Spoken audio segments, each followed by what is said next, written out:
Hello guys, good morning. So welcome back to my YouTube channel. This is Otoboyson. So ngayon guys, mayroon tayong i-share sa inyo guys. Kung nakikita ninyo guys, ay marami tayong battery dito. Yung isa naka-charge. Iba-ibang brand ng battery. Ito Extreme battery, OD, tsaka Liyang battery. So mayroon tayong tatlong battery dito. So bakit nga ba mayroon tayong tatlong battery dito guys? Ito yung isi-share ko sa inyo guys sa motorsiklo na problema to guys. Ito guys ay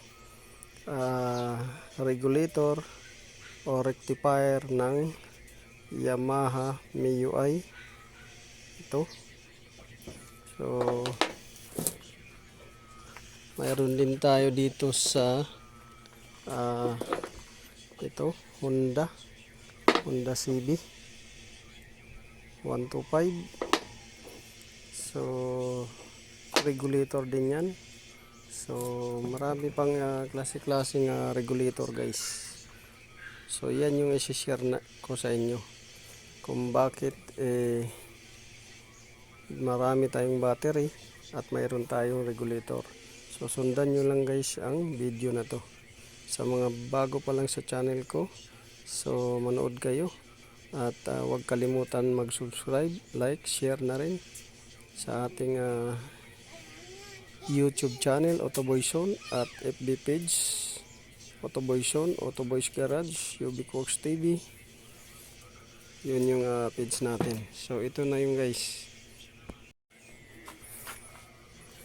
So itong battery na to guys, kung napapansin niyo ay lumubo na yan. Ayan o, lumubo na o. Ayan, lumubo na siya. So kulang na lang to, kung natagal-tagal to ay sasabog na yung battery na to. So yan o, na-deform na dito, lumubo na pati sa kabila, lumubo na rin pati sa gilid. Ayan, kulang na lang sasabog siya. Tsaka dito. So nasira to, tong battery na to nasira guys dahil sa regulator to. So yan yung i-share natin sa inyo. So naka tatlong battery na dito si customer, to tsaka ito, tsaka ito. So pumunta sa shop siya, sa ibang shop. So laging battery lang ang pinapalitan dahil yun daw yung sira yung battery. So ngayon titest natin nga kung sira yung battery. So yan, ito yung OD na battery. So kung napapansin ninyo, nasa dead na. Ayan o, dead na yung battery.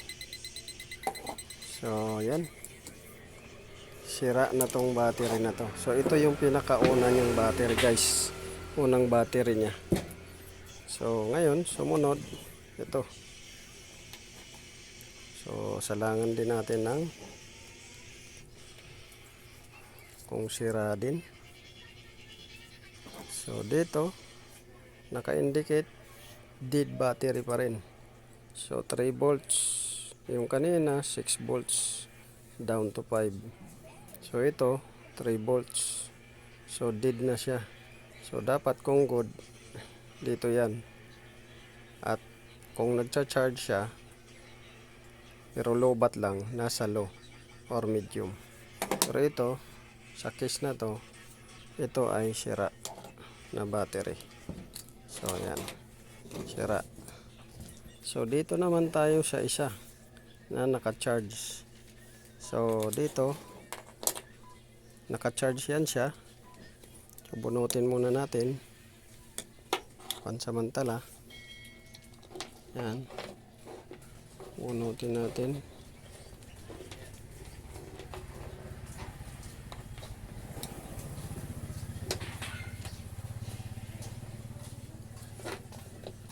Ngayon nakabunot na.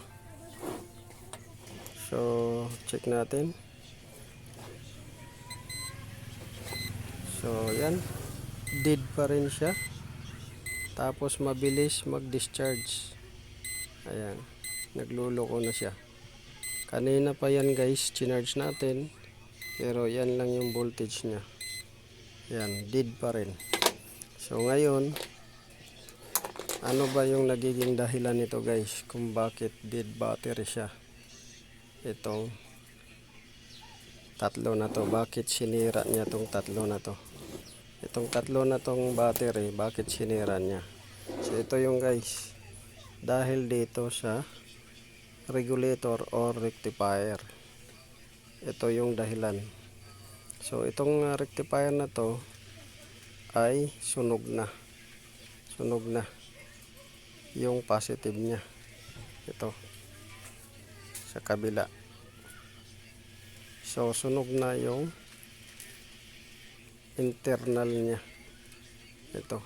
So nag-overcharging siya. Pagka idle or naka-minor, 14 kagad yung reading. Pagka nanakbo na siya, 15. So laging 15. So normal, abnormal yun. So dapat minor pa lang, 13 lang yung charging niya. Pag nanakbo na yung motor, doon lang papalo ng 14. So ito siya, sira yung regulator at tinatawag tong rectifier. So ito yung cause ng pagkasira nitong tatlong battery. Kagaya rin to ng ito, nag-regulator. So pag ang regulator nyo guys ay sira, ito sira, sisirain yung battery ninyo. Mag-overcharging yan siya hanggang sa puputok yan. Lulubo, puputok. Delikado, masunog yung motor nyo. So yan yung dahilan kung bakit mabilis makasira ng battery or mabilis kayo magpalit ng battery dahil dito sa regulator rectifier. Hindi na niya ma-regulate, kaya tinawag na regulator dahil hindi niya ma-regulate yung charging. So pag ito rin yung rectifier, ko-convert sa mataas na voltahe para i-charge dito. Ito, alternating current to DC, direct current. So yan yung dahilan ang pagkasira ng tatlong battery na to dahil sa regulator or rectifier na tinatawag. So bantayan nyo lagi guys, pagka mabilis magsira ng battery, ipacheck ninyo kagad ang regulator o rectifier. Check nyo, baka mamaya overcharge siya. So lulubo yung battery, mabilis masira. So yan yung dahilan. So yun lang. Sana nakakuha kayo ng konting kaalaman guys sa video na share natin. Mostly kadalasan ng mga naayos ko dito guys ay ito yung dahilan. Kaya marami silang battery sira. Ito sa isang customer lang to dinala. Pina-testing pero bagsak lahat. Sira.